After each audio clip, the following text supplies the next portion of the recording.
Nam, what up, what up, what up, what up? I said, what up?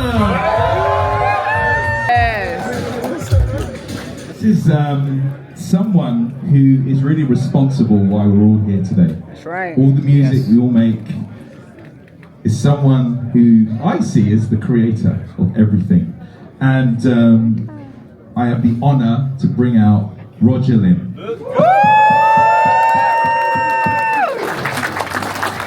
Thank you, Roger! Bryan Michael Cox.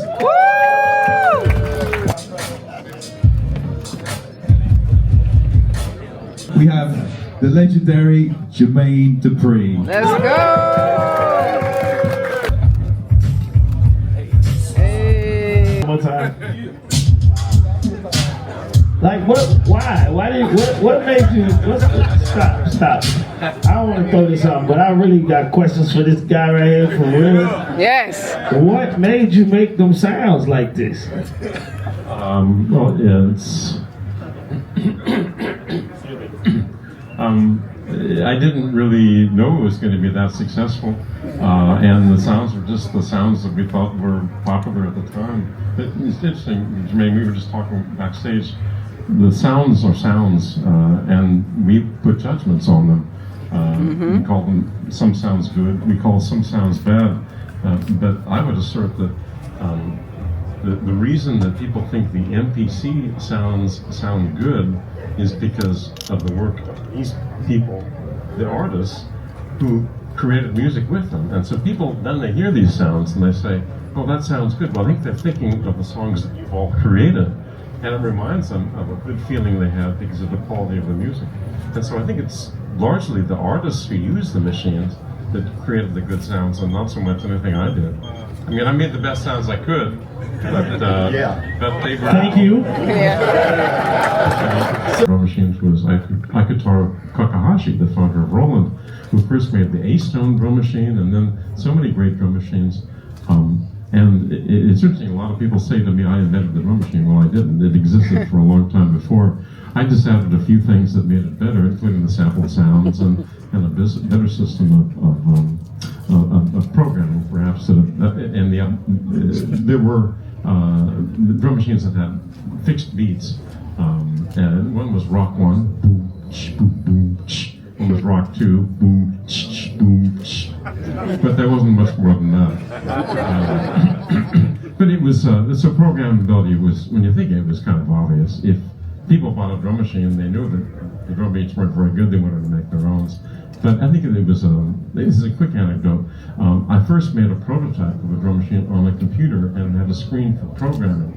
And I went down to Stevie Wonder to show it to him. And obviously he's a sightless person. And I saw, this makes no sense.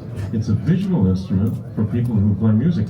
Why do they have to go to this mental translation layer to play music? They can tap it out just fine. So that's when I came up with a real-time programming system and created quantization and swing that really helped in those efforts. But still, you could play it in real time, and it was largely because of that experience of seeing Stevie Wonder. That's what's up. Shout out to Stevie. Hold on, can we just acknowledge the fact that he said, yeah, I came up with a system that was quantization.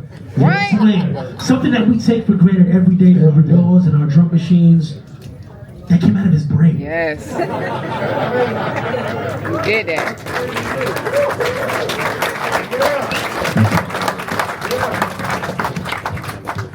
So Jimmy, when you started to use like Linn drum, when did that kind of really start to become like a whole kind of figure around your sound? Like, did you hear it on someone else's record, or did that just, you started hearing these sounds on other people's records? How did you discover the drum machine? Well, and to make the distinction, the LM1, Thank you, sir. was Prince, because all of those early Prince records were all LM1 records. So that's how we were familiar with the idea of. And then when the newer version came out, which was the Linn drum, the thing we loved about it so much was, first of all, I was a drummer. So the idea of a drum machine and making beats was very natural to me. And, but I love the fact that you could switch the sound, the little, whatever they're called, chips or whatever. You could change them to make different sounds. And probably the first album that we used it on extensively was Janet's Control album. And pretty much every beat on that album is all Linn drum. It's just that we're changing the chips to make the sounds sound different. And it was obviously revolutionary in the way that that record was able to be made because of the sounds and the machine that he invented. Justin, when did you pick up an LM1? All right, so I had to fake it till I made it, until I could afford it, because I'm probably the youngest guy on here on the panel, right? So a lot of I cut my teeth on a lot of research and just going back and just figuring out what was what. I probably got, to be honest, I've had Linn drum since I was really a kid. I didn't get my LM1 until like 2 years ago. And I just so happened to get like the best one, not knowing that it was the best one. Because there was the Rev 1 and then there's the Rev 2, but the Rev 1.5 still has the engraved buttons, has all the clock sync options, but still, it has the best of the Rev 1 and the Rev 2. I didn't know that. I just found a dude on Reverb, and he was letting it go for a decent price, and I was like, all right, I can afford that. I won't have to eat ramen for too long. So I got it, and then I sent it to a friend of mine, and I sent the picture to a friend of mine, and he's like, yo, turn that around. And I'm like, why? All right, sent him a picture of the back. He's like, you had the rarest revision of the LM1 to exist. And I'm like, I don't know what that means. I had to jump on Google and figure that out after the fact. So, like that said, I've been a student of Rogers pretty much since the beginning of my career. My first professional machine ever was a ASR 10 because that's what RZA used, and it was 1993. And then shortly after that, I got an internship when I was like 15, 16 at the Cutting Room Studios in Manhattan.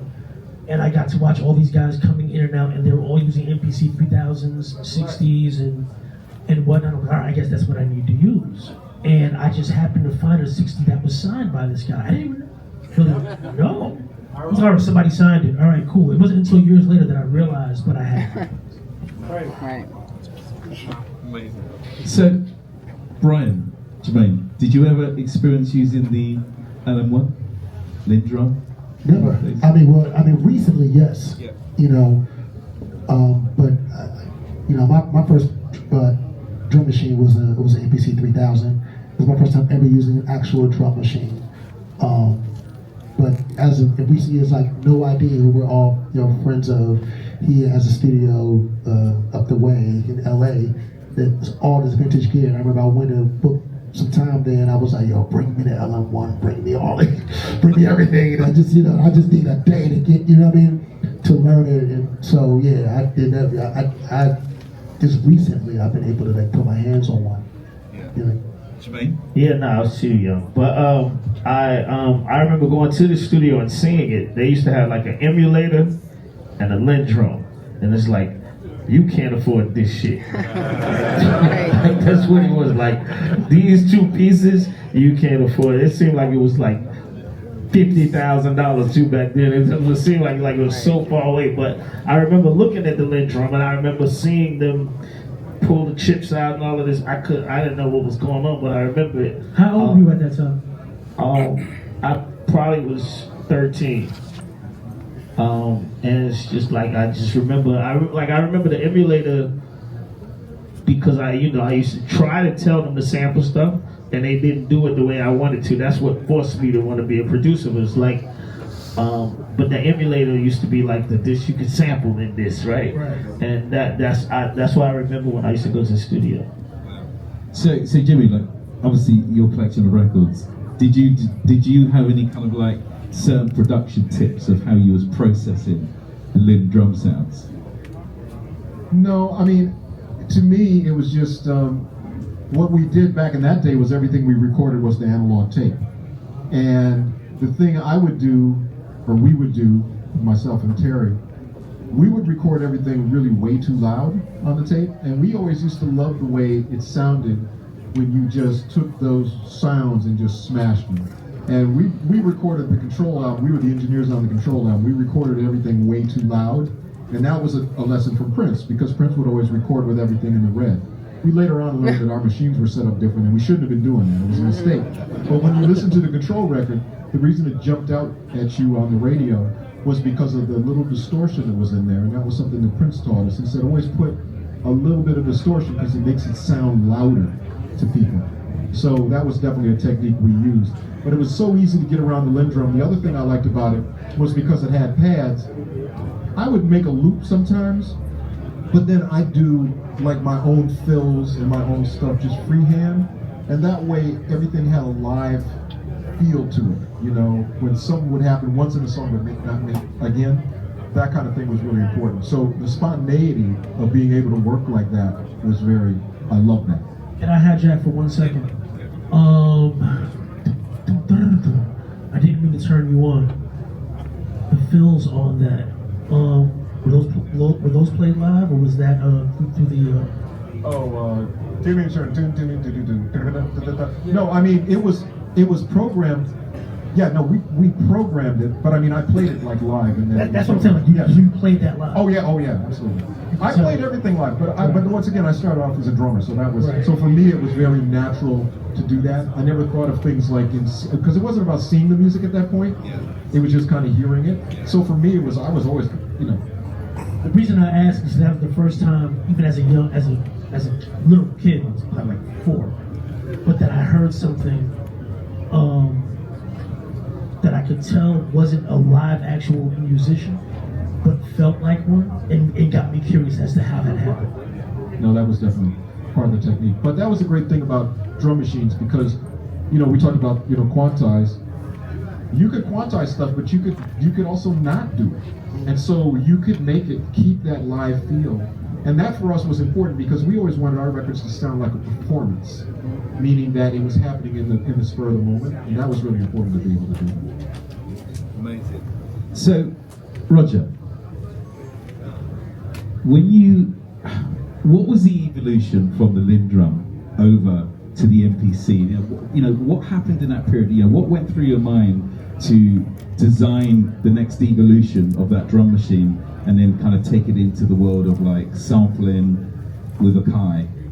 Well, in my first company, I had the LM1 first, and then the Linn drum, and then there was a drum machine called the Linn 9000, and that had its merits, but it's when I thought I had to be a businessman and hire other people to do the design, and it didn't turn out quite as good as I had thought.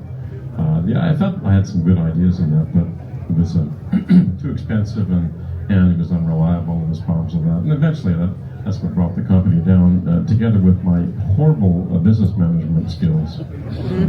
I was never good at that. I hated the idea of having a company and thinking about all that stuff. But anyway, unfortunately, after my company went out of business, the first company,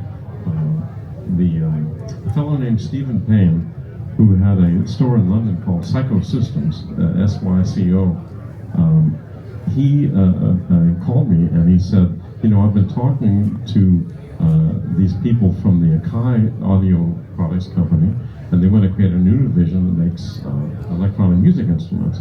And so they want to talk to you. And it turned out it was a very good collaboration, because they needed creative designers, but they were all already very good audio and production designers, and had marketing and all that stuff, all the things that I was horrible at. So it was a very nice collaboration. And so at first they said we'd like to take, there was a product I had been working on called the Linn Drum MIDI Studio. It was never released. My company went out of business before it did. But it was basically similar to the Linn 9000, but introduced a pad format of 4x4 pads. And it was kind of interesting. It was a rack mount device, but you pull the panel off, and then you could have a long cord and just sit with your legs up on a table or something like that and play it with the illusion that all the electronics was inside, but it was just a control panel. Anyway, so they said, we'd like to take a lot of your engineering from that. And I said, well, that sounds fine, but I think probably there's a few of the things I do right now.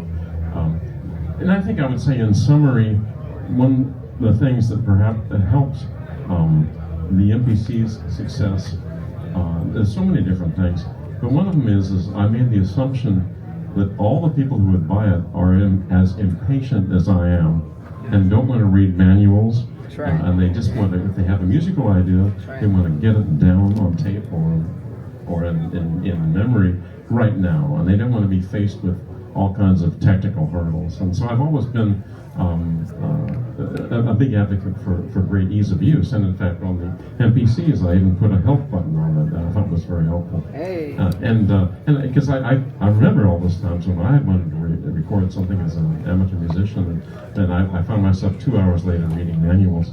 And so the MPC, what I tried to do was set it up so that when you take it out of the box and put in a floppy disk, and turn the power on, it loads everything up automatically. You can immediately just press play and you hear beats. Or if you want to record a beat, you just select an MP sequence, and all the settings for the quantization, the swing, all that stuff were just set the way most people want them. You didn't have to set it up first, and it would just work. And so that's been a big driving force. But a lot of it was timing too. The whole new musical genre of hip hop was just emerging at that point, and it happened to be a very good fit. And boy, in my life, I've had a whole lot of lucky coincidences of timing, which helped a whole lot. So. No, it's obviously with the whole, like, That's not luck, that's destiny. you know, with the New Jack Swing, the whole Teddy Riley period as well, of him really turning up the quantize and the swing on that. And for me, all of these genres would never have happened if it wasn't for your design, you know. Jay Dillon was marvelous.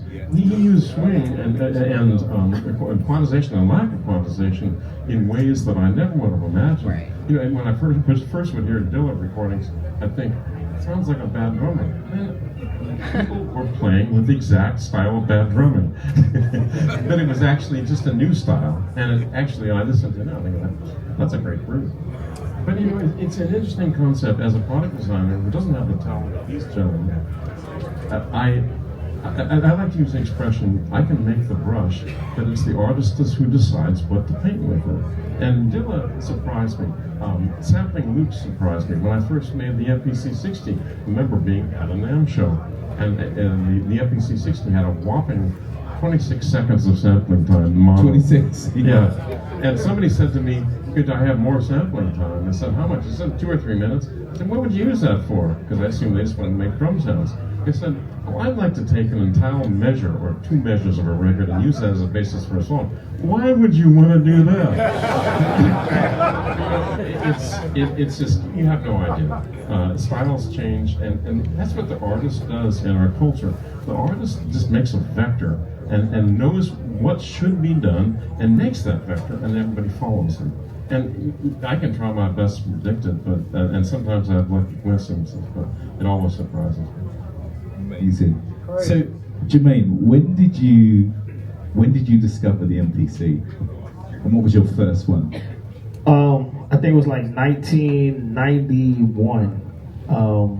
I think it was like I said, I went through this era where I had a Ensoniq EPS, and the Ensoniq I think went out of business, and I had to get a W30, and I was just working with these workstations, and I kept trying to find the best workstation, and the guy at Rhythm City Guitar Center, he called me and told me that I should try this MP out, and I went, and it was like, you know, this will do everything that the EPS will do, and it'll do everything that the W30 can do. But you like you said, the sample time wasn't that long, so I think I made Crisscross album using the W30 and the MP together. And then I started learning how to trick the MP by speeding the samples up and sampling it and getting the entire sample in there in a quicker time, and then slowing it down to make it. But that's just a lot of work. But you know, that's the things that was going through. But yeah, I think it was like 91 right there. Justin, what about you? What was the first MPC that you purchased? My first MPC? All of them. No, so the first one that I bought was a 62, which according to legend of who I bought it from was actually used to sequence a bunch of Slick Rick's second album. But but that provenance didn't come back. I didn't get word of that until after I had already sold it. And I was like, ah. But yeah, so it was a 62. Then I saved up enough money to get a 3000. And then I just literally bought everyone after that.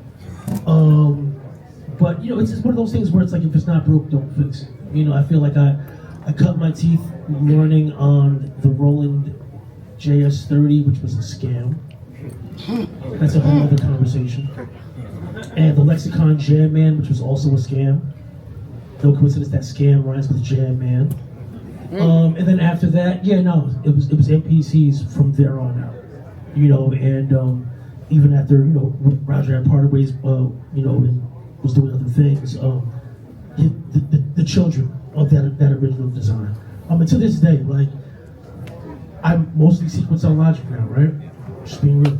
But I still keep my Logic templates set up as if I was using an MP. You know, yeah, old habits die hard. I would say that Teddy Riley era too, right? The syncopation on the MP and the quantize that you talk about, that also was a reason why they was pushing me towards that, you know, because Teddy was my idol, so I was making a lot of beats I was trying to make these New Jack Swing beats, and Teddy beats was the sync was so perfect, right? It was like almost over perfect. And I remember the W30, it didn't even have that, it didn't have nothing in it that would do that. I couldn't get it to do anything like that. So the MP, the first MP, basically, that swing was in there, and that was what we was chasing, definitely. Yeah, no, completely. So, so Jimmy, from moving from like the Linn period, when did you introduce the MPC into your production? Because we were chatting about this last night. Yeah, so for me, the MPC, I mean, we had the 60, we had the 62, like you're talking about. The 3000 though was the one, I think, for us that really got me hooked into it. And for me, I had to learn how to do it in a different way. I had to think about it differently. But luckily, we had some drum programmer guys that helped us out a lot. We had a guy named Alex Richburg out of New York who knew how to really work it well. And then we had these young brothers, the Avila brothers. And the Avila brothers, okay, you got some testimony. I see you. So the Avila brothers also, Izzy in particular, he just was like the wizard on that machine. So what happened was, I remember this one day, I would always just use it just as a drum machine. I didn't use it as a sampler to loop it or to even record instruments into. And I remember one day they set it up for me, and it was like a weekend, and they just said, you're gonna make a song today, and you're gonna have to use just the machine to record. Don't put it on the analog tape or whatever, just use the machine.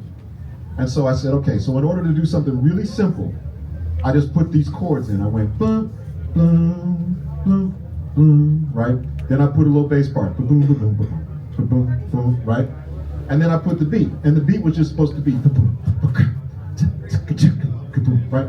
I couldn't figure out how to make it swing. So it just was this kind of straight beat, and I was so pissed off. So the next day I came in, and they said, did you make a beat? And I said, yeah, but I can't make it swing. And they were like, oh. And there it was. And that song turned into Got Till It's Gone for Janet. And that was my first experience of actually recording like that and actually using the machine the way it was intended to be used. So thanks to the Avila brothers, thanks to Alex Richburg, and thanks to you, we had a hit that combined Joni Mitchell, Q-Tip, and Janet Jackson, all on the same record. A round of applause for that.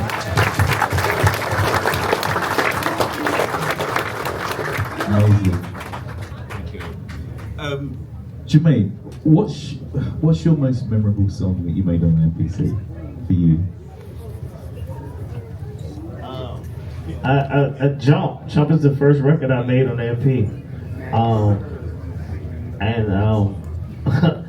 It was so many samples everywhere in that song. I got samples going everywhere, and it's just like, I think I was just so happy that I had found a machine that I could just like do whatever. But I also was, I don't even know why I chopped the sample, because nobody told me to do that. But I was just like, like I said, I was just in sample heaven in this machine, and that song basically, I made the entire song inside the MP. There's nothing else going on. Like all the sounds is coming out of that one machine, and I could just sit there and write, because if you like, you write songs. The way I write songs, I write the entire song. So if I'm writing the entire song, I put it in song mode, and then in different parts of the verses, the beats is changing and all of this type of stuff. And I was just amazed that the machine would actually allow me to do this. Like, I could just sit there and do this, and I wouldn't even have to have an engineer. But I was actually too young. I was telling Bryan this all the time. I was too young to actually even know engineers. So I had to like be in my room and just learn this shit. Like, you got to figure this out. Like, nobody, you can't go nowhere. I ain't have no car. I was too young to drive. All of this type of stuff. So I'm just learning how to work this machine inside there. And that one song, that jump, that song that basically was like me saying, this machine can't break. By the way, that's what it was like. The MP, the Sonic was broke. I was just praying to God that this machine is just be here forever.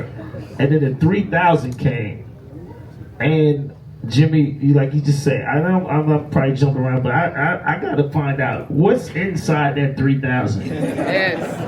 It's something in there, I swear to you. It's different than every machine. I've used them all. I agree. And nothing, when the beat comes out of that 3000, it hits them speakers in a different way. I was bless each one. Come over to my house and just do this again. Right. I swear, I don't know, there's something in there. It's something. I think it's. Oh, you could do the mic, Roger. Oh, sorry. I have to compliment the Kai company, because they did do very good audio engineering on it, and a gentleman named David Cockrell designed the chip for that, and the tuning on it was very good sounding for the time. But a lot of it was what I said earlier. And I think that had it not been used by such great artists like you guys, I don't think people would think it sounds as good as it does, because we're associating with the quality of the music that is produced with it. And the same thing with Prince. It's like, as I say, Prince was my marketing department in my first company. I didn't need to do any advertising. It just doesn't do a Prince record. And he used it so creatively. Sometimes I like to say, we make the music that the machines or the instruments want us to make. If we were all making music in the previous century, or even a century before that, we'd be making music with violins and clarinets and things like that.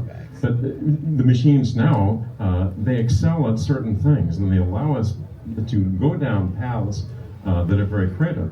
But they are the paths that the machines kind of want us to make. Drum machines want us to make beats, obviously. And fortunately, that happens to be a great thing, because the nature of popular music is it's all about the dance, it's all about the rhythm.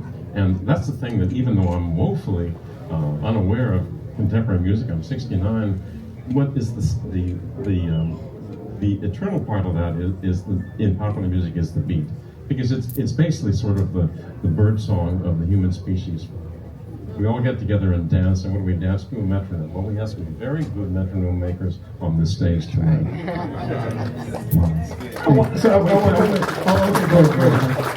I mean that in a good way. No.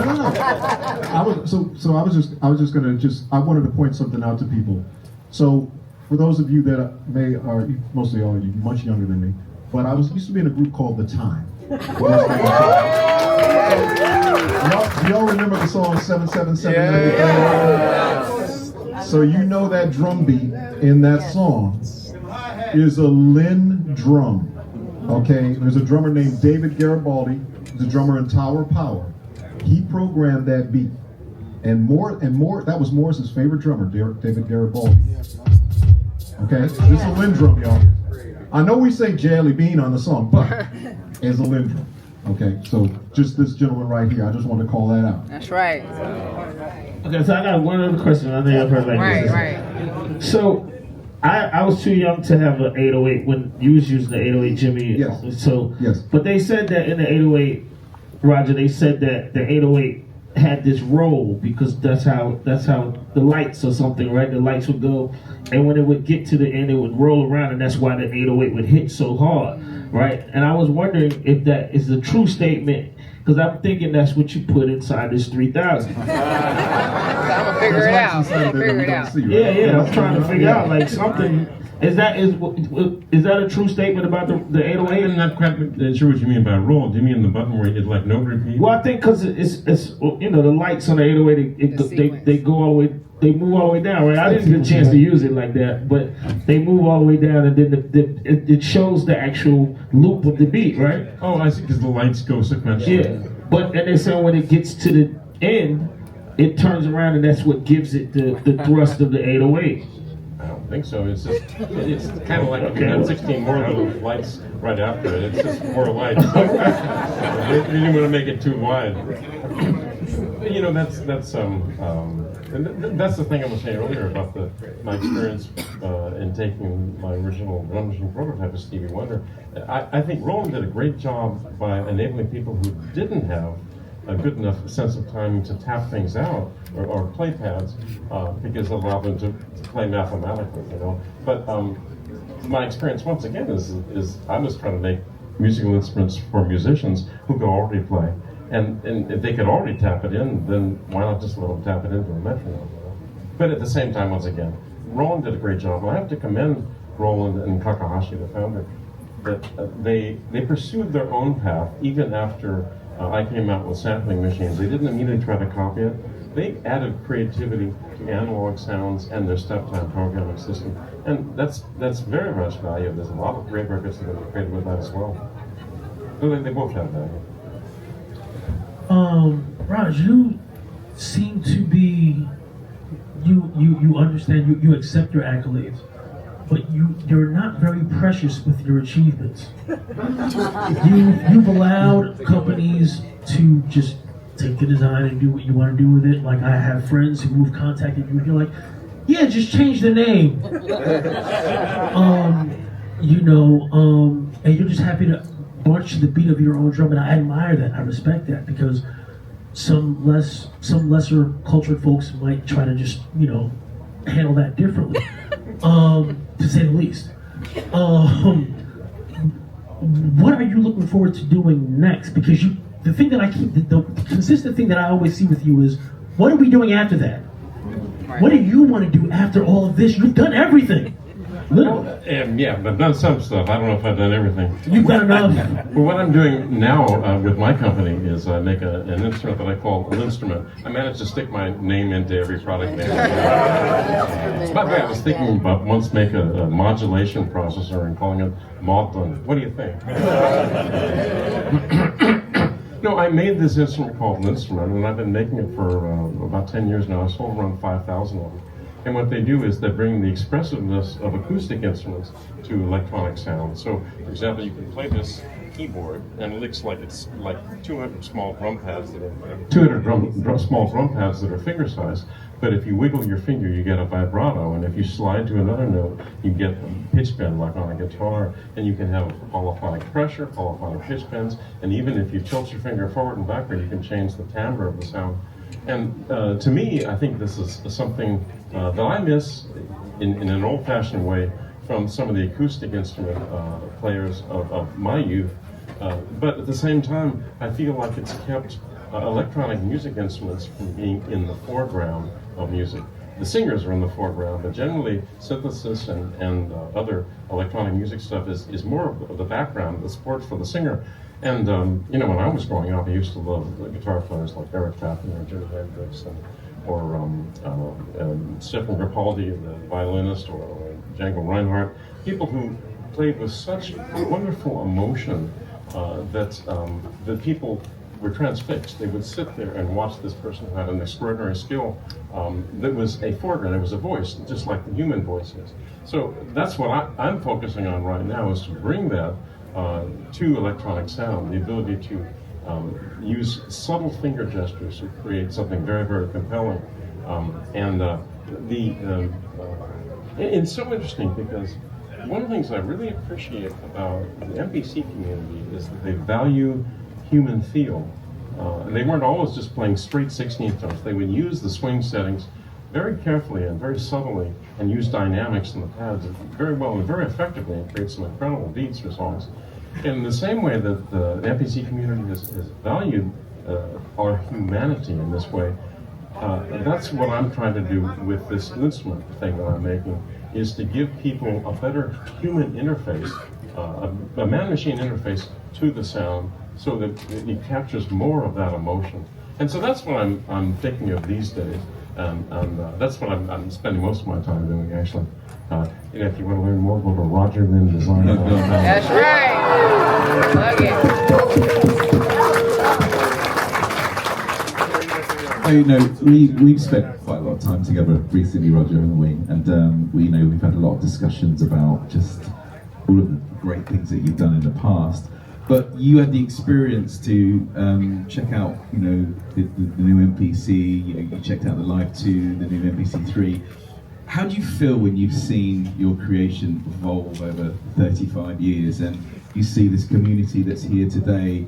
I have the pleasure of dedicating my life to this community, and to have all of these friends up on the stage here. How does that make you feel as a creator? It's absolutely wonderful.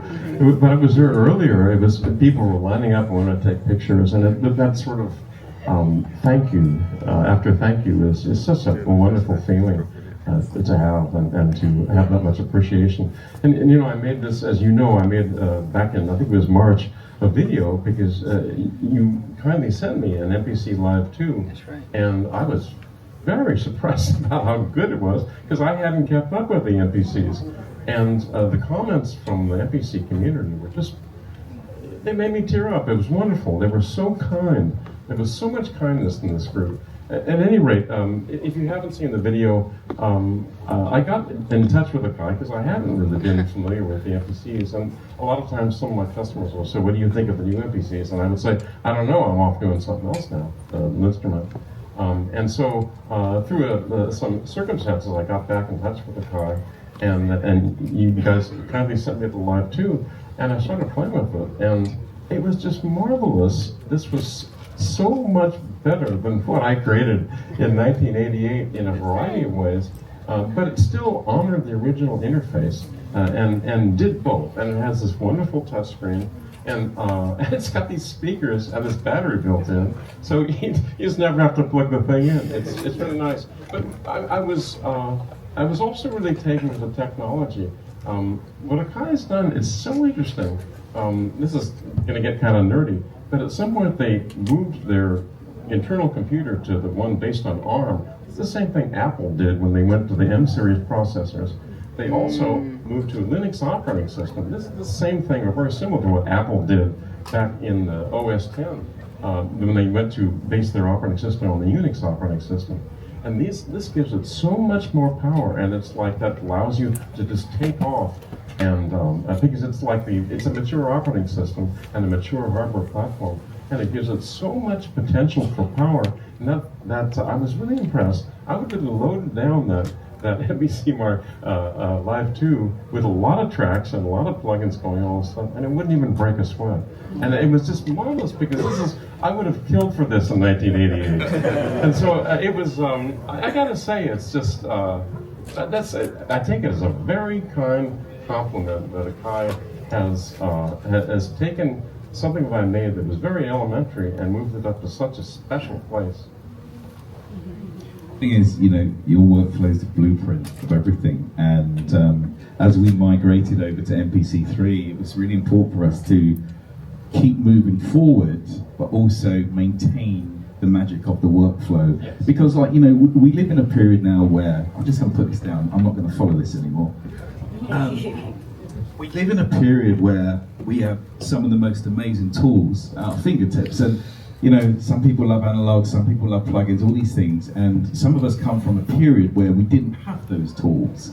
Now, if those tools were around when we first started making music, we all would have used them 100%, And for us to make sure that we migrate the MPC2 to MPC3, anyone who's used even a 60 to a 2000 can simply work them instantly. It's like Jermaine, you're all over the new hardware, the new MPC3, but it allows producers to grow, because sounds change, the way people mix records. They want dynamics in the box. They want everything now because we're so used to having all of these tools. So we've invested so much time listening to the community to making sure we're always staying relevant in the market with MPC, and that's all because of you, and we thank you for that.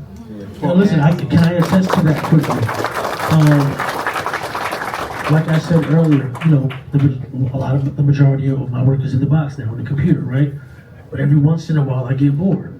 Yeah. And I'll walk into a Guitar Center. And I'll just play, give me this, and this. And the last time I did that, I think I bought a MPC X and the Live 2. Got home and I was alright, this X is too big, get it out of here. Because I wanted something that I could just sit on the couch and just hang out, right, with the family and just, you know, bang out and have fun. Took me about 5 minutes to translate a few things, but I was still able to just have fun, making beats on the couch, right, because I understood his original design. And you guys have not strayed from that. Which then led to my son coming over and being like, "Daddy, hold on." Next thing I know, we're making beats together, right? But it was interesting because I'm like, wait a minute, I haven't used the MPC for a while now. And it's, as many new features are here and all this other stuff that I can do, it's still the same, yet different and enhanced. And I don't know, time stretch, all right, that makes sense. Because you're still following the original blueprint, right? Yeah. Like, so I can warp this, I can time stretch that, all right, cool, but it was not hard to understand at all. Like, I never read an original manual for the 60 or the 3000. Right. You just sat down and understood it. So thank you again. You're welcome. Thank you.